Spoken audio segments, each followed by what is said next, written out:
There is a major effort taking place to curb free speech in this country, irrespective of our Constitution or Bill of Rights. And free speech advocates say the United Nations has come down on precisely the wrong side. The United Nations has adopted what it calls a resolution combating defamation of religions. The United Nations now wants to make that anti-blasphemy resolution binding on member nations, including, of course, our own. That would make it a crime in the United States if the United Nations were to have its way to criticize religion, in particular, Islam. Kitty Pilgrim has our report. The UN General Assembly is considering a binding resolution urging member states to make it a crime to criticize Islam. What they would do would be to make it illegal to put out a movie or write a book or a poem which somebody could say was defamatory of Islam. The so-called anti-blasphemy resolution would call on governments to pass their own laws to determine what can be said about religion in public. The resolution urges states to provide within their respective legal and constitutional systems adequate protection against acts of hatred, discrimination, intimidation, and coercion resulting from defamation of religion. But the U.S. says the concept of defamation of religion has another meaning. While appearing in name to promote tolerance, the implementation of this concept actually fosters intolerance and has served to justify restrictions on human rights and fundamental freedoms. Even talking about the influence of Islam on terrorism could be called criminal under this resolution if adopted by an individual country. You are entitled to say that in America, but not if the UN has its way. They would criminalize that kind of practice, and they are trying to do it elsewhere around the world. A group of 57 Organization of Islamic countries, the largest bloc at the United Nations, has been pushing it out of concern, it says, over anti-Islamic behavior, saying this resolution is a major step towards sensitizing the international community on the serious impact of defamation of religions. Last December, the General Assembly passed it as a non-binding resolution. And this year, a binding resolution is expected to be introduced as early as March. Human rights activists say its influence is already being felt. There have been a number of prominent cases, most recently in India, for instance. The editor of a newspaper was charged for reprinting an article that had initially been printed in the UK. While the article mentioned the three major religions, Christianity, Judaism, and Islam, the editor was arrested for, quote, hurting the religious feelings of Muslims. Now, essentially what this resolution would do is to urge countries to pass laws in their country which would be unconstitutional in the United States and basically violate the spirit of many Western judicial systems, Lou. Yeah, a couple of questions. One is, of those 57 nations supporting this resolution, how many of them are democracies? I couldn't tell you, but many of them are Islamic countries. Pakistan has led the charge on this and has tabled this resolution. So they're not democracies, and they're fascinated with their own precepts about what would constitute the way to run a nation, not like ours. Is there any discussion, or perhaps of simply, if the United Nations insists on doing this, sort of bulldozing the building, getting it out of the way, and letting them go find another place to live? It wasn't really discussed in my my discussions today. Well, perhaps we can raise that as an alternative to impinging on our constitutional liberties. Kitty Pilgrim, thank you very much. Appreciate it. From the United Nations. What a place.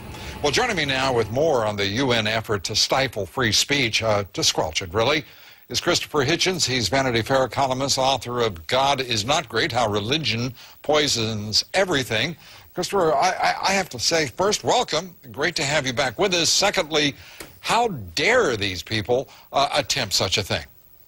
Well, first, thank you for having me back. And second, look, the claim of Islam is that it is the last and final revelation from God to humanity. That's quite a big claim to make, that you don't need another book after the Quran. You don't need any more evidence. You don't need any more argument. It's all done for you. Now, that's okay if people want to claim that. But now they want to say, if you have any difficulty with this idea, if you have any doubts about it, you're not allowed to express them. Because if you do, you are insulting us. You're making us feel hurt. Now, just imagine those two claims put together. One, a fantastic claim, and the other, a fantastic claim that you can't challenge. That is totalitarianism defined. It's a rape and butchery of the First Amendment of our Constitution. It's also being joined, though, Christopher, by a lot of nations that are not Islamic, and there seems to be a strong move forward, and it's already, in point of fact, been approved at this level by the United Nations. I have to say that we're reaching a point in the United States where we've got a group of people who will go around clucking, saying, oh, yes, this will be just fine, irrespective of our constitutional rights, because there's some, you know, we have Americans now. There is a movement afoot in this country for hidebound orthodoxy of all sorts of extremes, politically, religiously, in which people say, you know, the heck with the Constitution, there are higher issues at order here. You're quite right about that. I mean, when Salman Rushdie was sentenced to death by a senile theocrat in Iran for writing a novel, the Archbishop of Canterbury, His Holiness the Pope, certainly the Sephardic Chief Rabbi of Israel, and many other religious figures joined with Khomeini, not in exactly endorsing the fatwa, the death sentence, but in saying the problem was blasphemy. That they agreed with the Ayatollah to that extent. The problem was not the destruction of free speech and free expression, but the hurt feelings of the religious. This is a common problem. In Britain, there's a blasphemy law that only protects Christians, for example. It's a big source of Muslim grievance. But when you clear away all these discrepancies, there's one overwhelming thing that's happening, and it's this. There are Muslims who are prepared to use violence at the drop of a hat. If a cartoon is published in Denmark, if the Pope makes an off-the-cuff remark, a stupid one in my opinion, about Byzantium or the Crusades, they go straight to violence, but yet you cannot criticize them for being violent, lest you be accused of blasphemy. Yeah, and it is, well, Islam, of course, Christianity, whatever it may be. The United Nations is getting a bit burdensome, it seems to me, to anyone who's interested in freedom. Whether it be through the World Trade Organization, whether it be all sorts of institutions, organizations, ranging in issue from global warming to anti-blasphemy. Yes. This is becoming a totalitarian, authoritarian organization. And political correctness is really an effort to control, more seemingly to me at least, nothing more than an effort to control thought. Nothing to do with its remit either, which is the settlement of disputes among member states by peaceful means. Of course, nothing to do with that at all. And remember, thanks to Eleanor Roosevelt, all member states or applicants for membership of the UN were not compelled, but were strongly urged to sign the Universal Declaration of Human Rights, which, among other things, protects freedom of expression. And the countries that refused could still join, but remember that they were the then Soviet Union and Saudi Arabia. Those were the countries that said we would rather not have to think of universal human rights. Universal human rights exist, whether religion recognizes them or not. And we have to stand up for this. And we have to better start standing up for it now, I would say, against theocracy. Well, let me ask you, you know, in the course of the last several days, to my knowledge, I've been the only one in the national, I will put it this way, electronic media that has challenged Reverend Al Sharpton on the issue of the First Amendment, seeking the firing and actually the intervention of the federal government on the New York Post because of a cartoon that was lame, as I've said, insensitive, and I thought demonstration of bad judgment, but not racist. Where in the world has the national liberal media been on that issue? It was a very crummy cartoon, I have to say. Absolutely.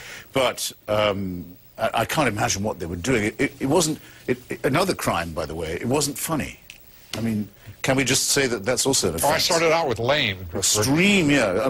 Being unfunny is a fantastic failure in a cartoonist. And I think we should have people's heads well for every time they don't perform. The federal government has no competence in these matters. Right. And it can't be solicited for this. Now, just scroll back a bit. I've been to Friday prayers in Tehran. Right. Several times. Christopher, I'm going to have to leave you at prayers organized chanting of death to America, death to Britain, death to Israel. Its head of state is allowed to come to the UN. That's fine by me, but don't let them tell me that only those who criticize them are being blasphemous. Yep. Well, I have to say that my patience is ending primarily with the United Nations that's arrogant enough to think it should leave us subservient to its collective will. Christopher Hitchens, always good to have you here. Wish we had more time. Thank you. Okay. Well, we want to know what you think. Our poll question tonight is, do you believe the United Nations restriction of freedom of speech in the United States should be tolerated? Yes or no? Cast your vote at BlueDimes.com. We'll have the results here later. 98% of you say the United Nations restriction of freedom of speech in the United States should not be tolerated. And I'm thinking about bulldozers, but that's an addendum.